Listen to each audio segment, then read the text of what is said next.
Mes salutations à toutes les queens, mes salutations à tous les kings, mes salutations à toute ma team Goal. Bienvenue sur ma chaîne Devenir un couple Goal où l'on se retrouve comme d'habitude pour des podcasts qui vont changer vos vies de couple, vos relations, votre mariage.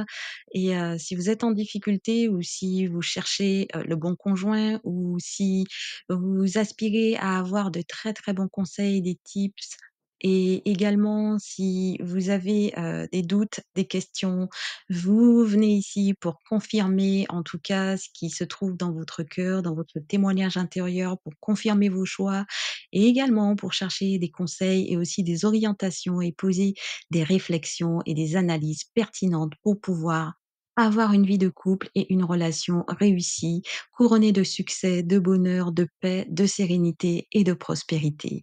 Aujourd'hui, on se retrouve pour un tout nouveau podcast avec un tout nouveau sujet très, très, très pertinent et très, très, très, très intéressant pour quand on est dans une vie de couple parsemée d'embûches et de difficultés. Nous parlons de comment détecter les signes d'une rupture imminente. C'est un sujet très, très intéressant et qui intéresse énormément de personnes puisque nous sommes dans la réalité des couples en voie de séparation. Donc, bienvenue dans cette réalité. Et oui, les couples, c'est aussi fait de moments difficiles, de moments de tension, de moments négatifs et pas que de moments positifs. Si vous êtes dans une relation positive qui ne vous satisfait pas, vous ne vous sentez pas épanoui, vous constatez qu'il y a de nombreuses tensions, de nombreuses disputes, vous ne savez pas sur quel pied danser et où aller, vous êtes au bon endroit sur ce podcast et je vous invite à rester jusqu'à la fin afin de pouvoir justement savoir à quelle sauce vous serez mangé et si vous allez vous faire manger ou vous serez celle qui mettra une fin ou un cran d'arrêt ou un arrêt à cette situation d'une manière ou d'une autre, hein. Ça peut être la fin ou alors un repositionnement. Vous verrez par vous-même, restez jusqu'à la fin afin d'avoir vraiment les bons éléments, la bonne lecture, la bonne analyse, la bonne réflexion et surtout la bonne réaction afin de pouvoir soit inverser la vapeur ou alors mettre fin à cette relation. Nous ferons tout au long de ce podcast et de ce sujet comment détecter les signes d'une rupture imminente, une exploration approfondie sur le thème, d'accord, sur les signes avant-coureurs d'une rupture, parce que bien entendu les relations se font au gré du temps et parfois elles se défont au gré des aléas et des problématiques de vie.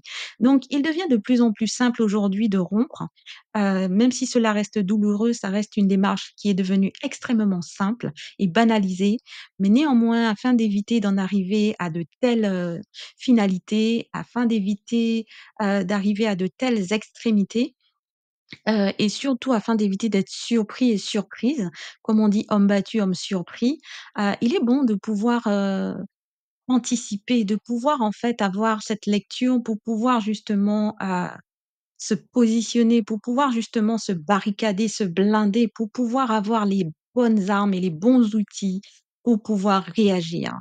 Je pense que certains signes, s'ils sont détectés bien longtemps à l'avance, s'ils sont, tués, dans l'œuf avant que l'œuf de la rupture puisse pouvoir éclore et donner un petit, ben, ça vous permettra de justement réajuster votre relation, vous préparer à la rupture pour certaines et qu'il soit question de rupture définitive ou bien même d'un break, des fois rupture temporaire.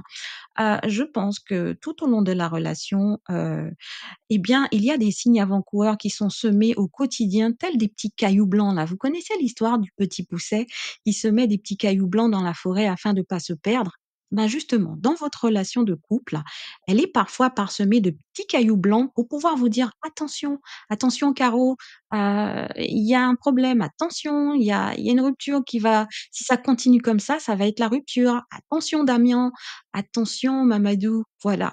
Donc justement, dans ce podcast, nous irons creuser ensemble les signes de rupture imminente qui pourront vous permettre d'anticiper, je le répète, la fin d'une relation ou même qui pourront vous permettre d'anticiper la douleur ou même de reconquérir votre relation et votre partenaire.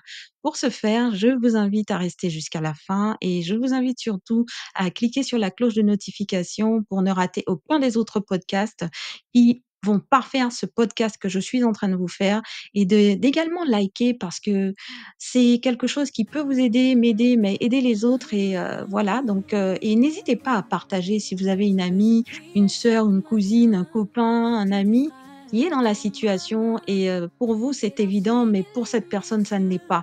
Partagez en masse cette vidéo afin de pouvoir justement sauver des couples ou sauver vos amis, votre famille d'une douleur qu'elle n'a pas su anticiper et d'une réaction qu'elle ne qu'elle n'a pas su anticiper également. On se retrouve tout de suite après le générique. Ta bénédiction, j'écoute. Bénis-moi, bénis-moi toujours. Élargis mon destin sans détour. Avec toi, je n'ai plus peur. Je veux vivre sans douleur.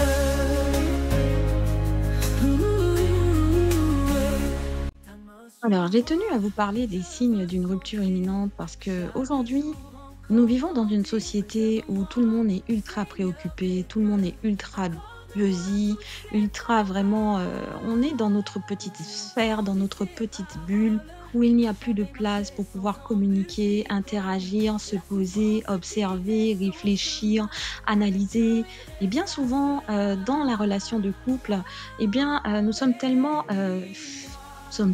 soumis à des pressions sociales, pression familiale, pression des enfants, pression du travail, que nous n'avons pas le temps de pouvoir justement observer les signes avant-coureurs d'une rupture imminente ou d'une rupture qui se prépare.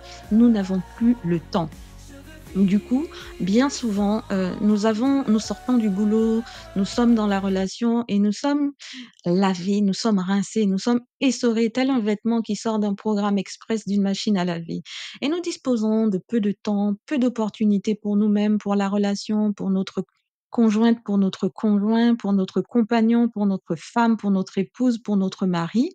Et ils sont souvent les premiers à en faire les frais et au fur et à mesure, des indices sont parsemés sur, notre quotidien dans la relation, mais nous n'avons pas su les voir, nous n'avons pas su les écouter, nous n'avons pas su les observer, nous n'avons pas su les comprendre.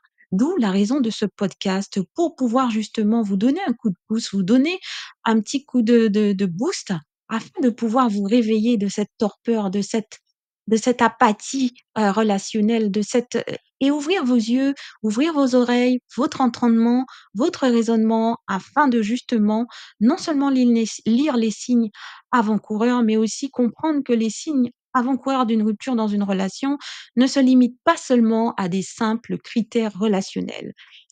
Effectivement, on parle de nombreux autres signes dans le domaine, de couple et notamment en termes de rupture imminente puisque ça peut impacter, les signes émotionnels, professionnels, familiales, financiers, matériels, communication.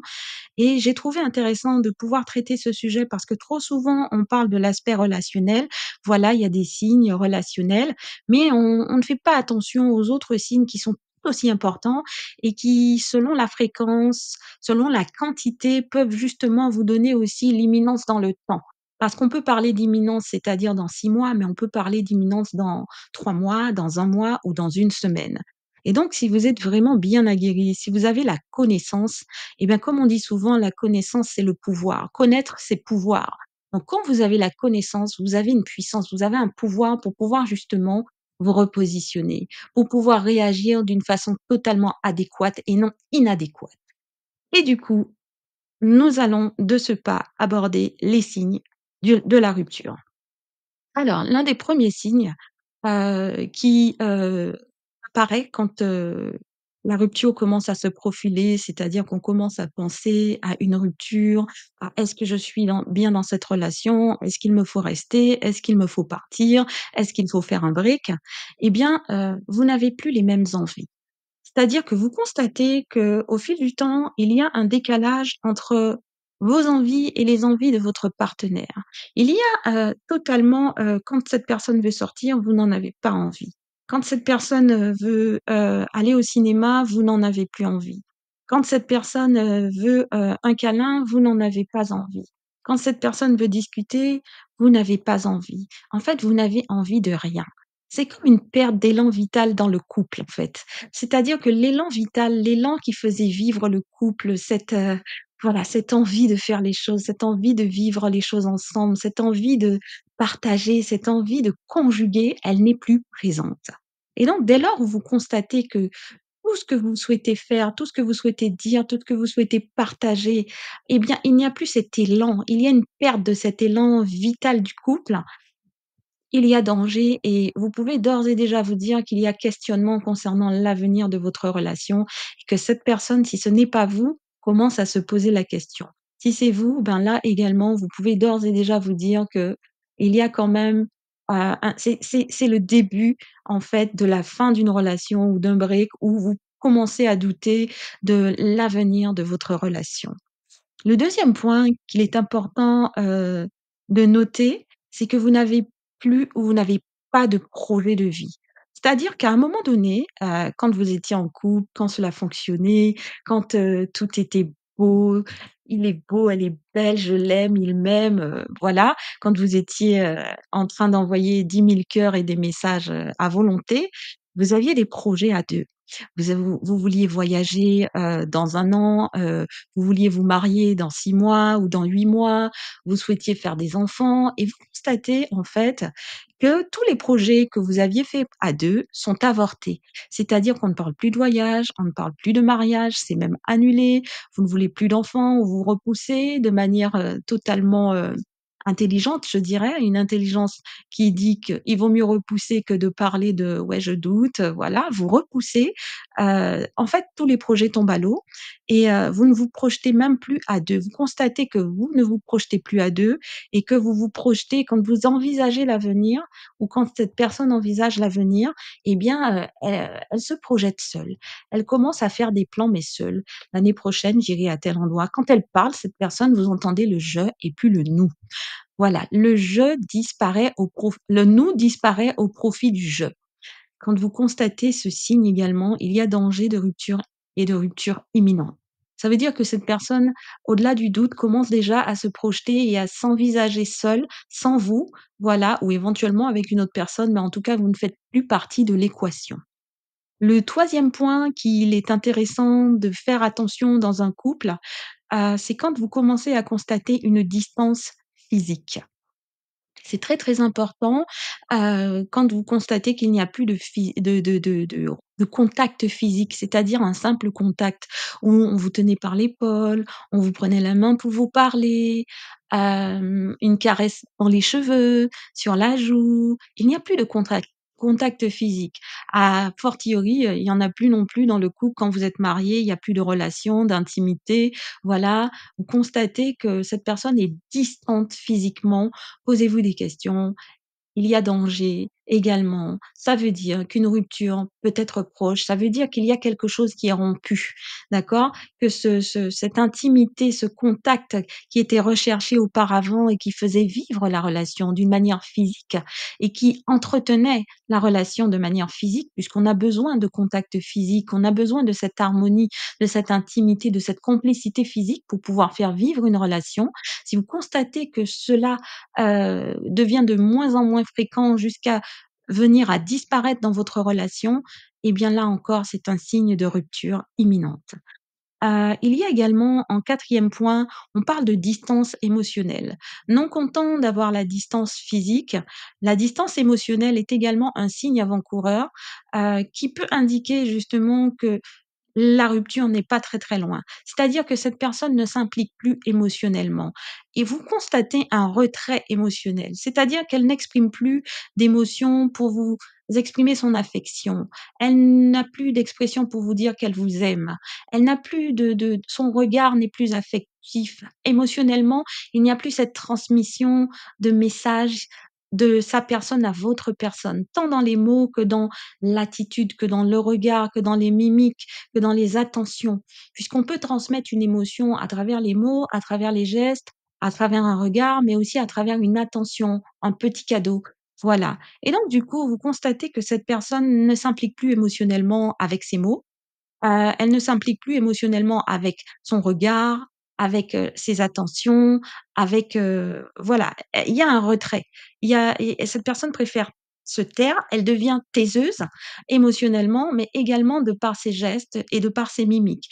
vous ne vibrez plus en fait sur la même fréquence émotionnelle. Vos fréquences émotionnelles sont totalement et diamétralement opposées ou au lieu de vous dire: «Je t'aime», vous commencez plutôt à entendre des mots comme: «C'est ce qui me fait ne pas t'aimer». Alors c'est une façon, insidieuse de dire: «Je ne t'aime plus», mais en tout cas, vous allez commencer à entendre au détour d'une dispute ou d'un petit conflit: «C'est ce qui me fait ne pas t'aimer, c'est ce qui fait que je n'aime pas cette Caroline que tu deviens, je n'aime pas cette Caroline-là». Alors que vous n'entendiez jamais ce genre de choses, vous commencez à entendre: «C'est ce qui f me fait ne pas t'aimer, je n'aime pas cette Caroline, je n'aime pas ce Sylvain». Voilà. Et bien, quand vous voyez qu'il n'y a plus de mots doux, plus de noms d'oiseaux non plus, c'est-à-dire qu'on vous appelait mon petit oiseau, mon petit bouchon, mon amour, ma chérie, voilà. Et du coup, vous ne voyez plus ce genre de petits noms d'oiseaux. On vous appelle par votre prénom. Caroline? Mmh. Sylvain? Benoît? Roger?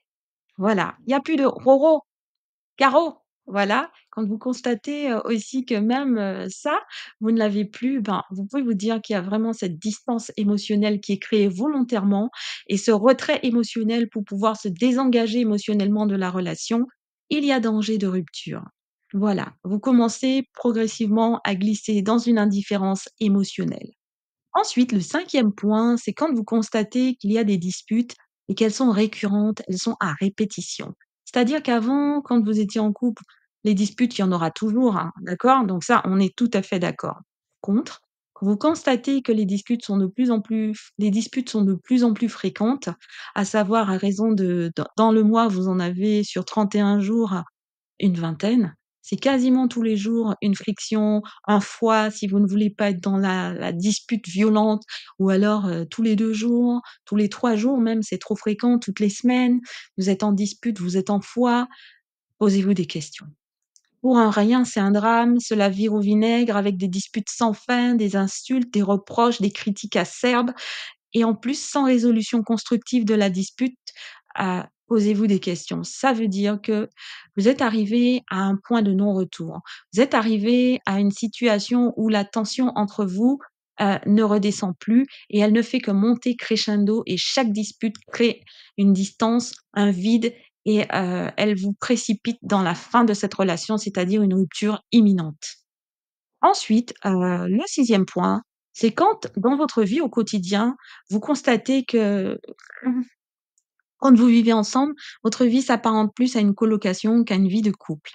Voilà, vous ne faites plus rien ensemble, vous ne faites pas de sorties, il n'y a pas de discussion de couple, c'est-à-dire de discussions intimes, complices, il n'y a pas de projet, il n'y a pas de rigolade, il n'y a pas de voilà. Vous êtes plutôt comme une colocation, presque comme des étrangers ou alors des amis, voilà, où vous vous traitez avec courtoisie, politesse, vous vous entraidez, voilà, sans être méchants l'un envers l'autre, mais il s'agit purement et simplement d'une colocation entre 2 personnes qui se connaissent, qui s'apprécient à minima, mais qui n'ont plus rien à voir ensemble en tant que couple, où l'amour, qu'on peut retrouver dans un couple, ce n'est pas ce genre d'amour que vous partagez.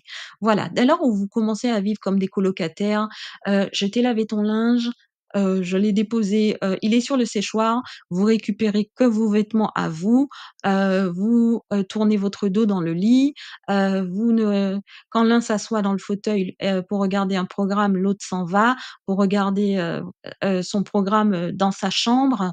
Quand l'un fait son repas, l'autre va faire son un autre repas. Vous vivez comme des colocataires. Vous faites limite, «J'ai acheté ça, c'est pour moi, à ne pas toucher», voilà. Donc quand vous en arrivez à ce genre de vie ensemble où elle s'apparente plus à une colocation qu'à une vie de couple, là aussi, dites-vous qu'il y a une rupture imminente et que soit vous devez recadrer les choses, recalibrer les choses, communiquer avec cette personne si vous souhaitez rester dans la relation ou alors soit vous laissez la chose s'enliser si vous souhaitez partir. Ensuite, le septième point, c'est quand vous commencez à vous sentir seul. C'est-à-dire que vous êtes en couple, d'accord? Vous êtes mariés, vous êtes fiancés, vous êtes en relation, vous vous fréquentez depuis des mois, depuis des années et vous vous sentez seul. C'est très particulier. Vous sentez qu'il y a une distance, un foie et cela a remplacé tous vos moments chaleureux et depuis un moment, comme vous ne partagez plus rien ensemble, il y a pas d'intimité, il y a pas de complicité, il y a pas de rire, il y a pas de balade vraiment et quand vous le faites, vous vous sentez seul. Chacun est perdu dans son monde, dans ses idées. Il y a pas vraiment cette synergie, cette osmose ensemble. Il y a pas, cette connexion entre vous. Quand vous constatez que la connexion est détériorée émotionnellement, physiquement, spirituellement, au point où vous vous sentez seul, même si cette personne est présente à côté de vous, ça, c'est un signe très, très grave et c'est un signe vraiment très, très fort. Ça, par contre, c'est un red flags où vous devez vous dire: «Soit je reste, soit je pars». Lorsque vous avez atteint ce point, c'est un point de non-retour. Se sentir seul dans une relation, alors que vous êtes avec quelqu'un et qu'elle ne voit pas que vous vous sentez seul, là, c'est très grave. Ensuite, le huitième point, c'est quand vous constatez que la communication devient informelle. Elle devient totalement impersonnelle. C'est-à-dire que le champ lexical de cette personne, de votre partenaire, devient avec des mots moins engagés et des mots moins engageants, voire désengageants. C'est-à-dire que cette personne va vous parler et durant tout le moment où elle vous parlera, elle prendra soin, en fait, de vous parler de manière totalement comme on parle à un ami, comme on parle à une amie, comme on parle à un collègue. C'est-à-dire qu'elle va dire déjà, elle utilisera pas le «nous», elle utilisera le «je» ou le «tu». Et l'une des astuces les plus performantes, pour avoir vraiment cet aspect de la communication informelle quand on est un couple, mais qu'on veut s'en aller, c'est, quand on commence à dire à son partenaire ou à sa partenaire: «Ben, il serait bien», on le «on» ou le «il», c'est totalement impersonnel et ça n'implique ni le «je», ni le «nous», ni le «tu». «Il serait bien», ben, pourquoi ne pas? Ou alors: «Pourquoi ne pas?» Quand cette personne vous interpelle, elle ne vous dit ni votre prénom, ni un petit nom pour pouvoir éviter de vous donner des signes sur ce qu'elle fait. Elle va plutôt dire, voilà, elle va faire du bruit pour attirer votre attention, mais elle ne va pas vous interpeller ni par votre prénom, votre nom, votre surnom, votre petit nom, parce qu'elle ne veut pas justement, que vous puissiez penser qu'elle veut partir, mais que vous puissiez aussi penser qu'elle veut rester avec vous. Donc on devient dans voilà, elle cherche un équilibre entre l'aspect poli et l'aspect informel et l'aspect désengagé. Voilà.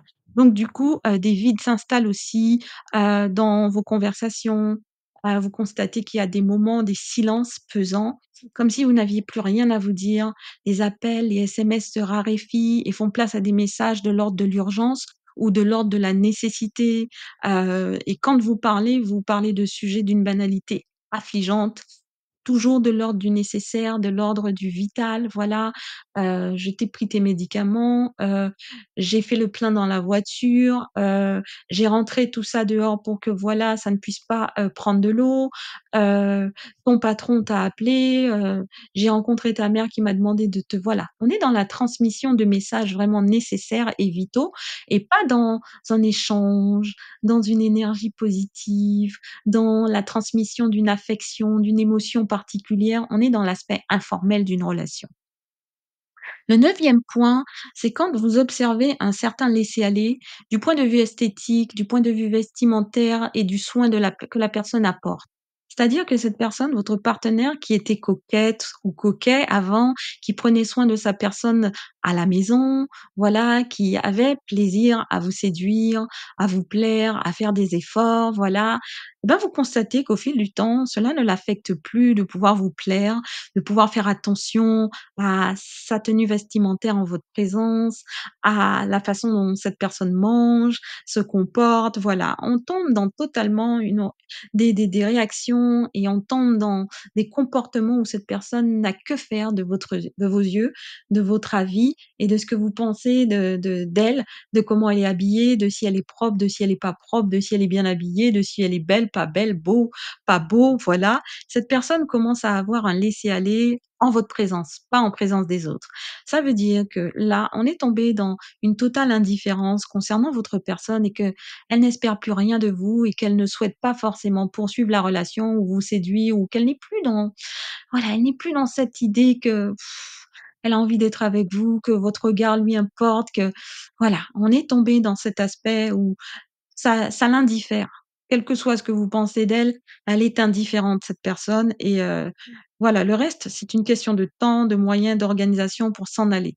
Dès lors où on est, on tombe dans ce travers où votre regard lui importe peu, et ben, c'est une question de temps, de moyens et d'organisation, mais cette personne est déjà partie dans sa tête et dans son cœur concernant votre relation. Le 11e point, voilà, c'est quand vous n'aspirez plus à retrouver cette personne et vous fuyez cette présence. Quand vous êtes au travail, vous restez très, très longtemps, tard le soir, le plus tard possible et quand vous sortez du travail, vous passez, faire des courses, vous flânez, vous allez en salle de sport, vous acceptez de prendre un verre, pour ne pas rentrer à la maison parce que cette atmosphère vous pèse, cette personne vous pèse, vous n'avez plus envie ou cette personne n'a plus envie et ça, c'est un signe très, très, très récurrent. Généralement, il cristallise en fait, l'imminence de la rupture et généralement, c'est une question vraiment de temps, mais très, très, très limité pour que cette personne s'en aille et fasse des plans pour s'en aller. Le dernier point que je vous ai réservé, c'est les défauts sont amplifiés et les qualités sont minimisées, voire niées. Quand vous constatez que cette personne, votre partenaire commence à parler et à mettre en exergue et à mettre en évidence vos défauts, des défauts que cette personne, dont cette personne ne parlait jamais dans votre relation, cette personne n'avait jamais constaté, des défauts même qui sont parfois inventés ou même amplifiés, ben et des quali et vos qualités deviennent minimisées, voire même elles n'existent plus, sachez que ça aussi, c'est un signe imminent que la relation est sur le point de se terminer. Votre aura, votre énergie, votre odeur indispose cette personne, votre voix, votre raisonnement, les petites choses qu'autrefois cette personne aimait en vous, eh ben, ça la met en rogne, ça l'agace, ça l'énerve profondément et ça la met dans une tension extrême. Même votre présence lui est insupportable.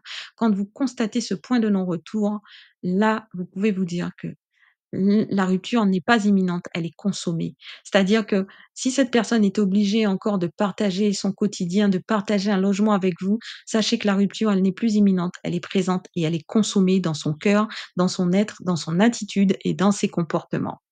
Si vous constatez que vous entrez dans la quasi-totalité des signes et que vous cherchez surtout une confirmation en écoutant ce podcast, ben, vous l'avez votre confirmation. Alors si vous êtes marié, vous allez devoir retrousser vos manches et vous creuser les méninges pour essayer de reconstruire, de rebâtir et de protéger ce que vous avez, de mettre des digues et même pas des digues, de construire vraiment de reconstruire, de rebâtir de solides fondations, d'accord? C'est possible. Voilà, de consolider votre couple et si vous êtes dans des fiançailles ou bien dans des fréquentations avec un cheminant ou une cheminante, je vous suggère de réfléchir sérieusement sur l'avenir de cette relation, car ce sont des signes précurseurs qui peuvent peut-être vous indiquer que ce n'est pas le bon conjoint ou la bonne conjointe. Nous nous retrouverons prochainement sur des podcasts pour vous donner plus d'informations et plus d'éléments afin de pouvoir bien vous positionner dans une relation quand vous voyez ces signes. D'ici là, je vous invite à liker pour pouvoir justement me soutenir, vous soutenir et soutenir cette chaîne. Je vous invite à cliquer sur la cloche de notification pour ne rater aucun des autres podcasts qui vous aideront justement à faire les bons choix, qui vous aideront justement à ouvrir les yeux et à ne pas être dans un aveuglement sans limite et sans borne. Et je vous invite également à partager si vous connaissez une copine, une amie, un parent, une cousine, un frère, voilà, qui se trouve dans cette situation qui pour vous est évidente, mais pour lui et pour elle, ce n'est pas évident. Partagez en grand nombre ce podcast. Et je vous dis, ma team goal, à très très vite pour un prochain podcast. Élargis ton destin sans détour. Avec toi, je n'ai plus peur. Je veux vivre sans douleur. Ta main sur moi, je veux sentir chaque jour encore grandir. Préserve-moi, Seigneur des cœurs, accorde-moi toutes ces faveurs. Et tu entendis ces paroles, j'avais marché sans embûche ni cône. La souffrance quittait son chemin, avec Dieu il resta serein. Bénis-moi, bénis-moi.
des cœurs.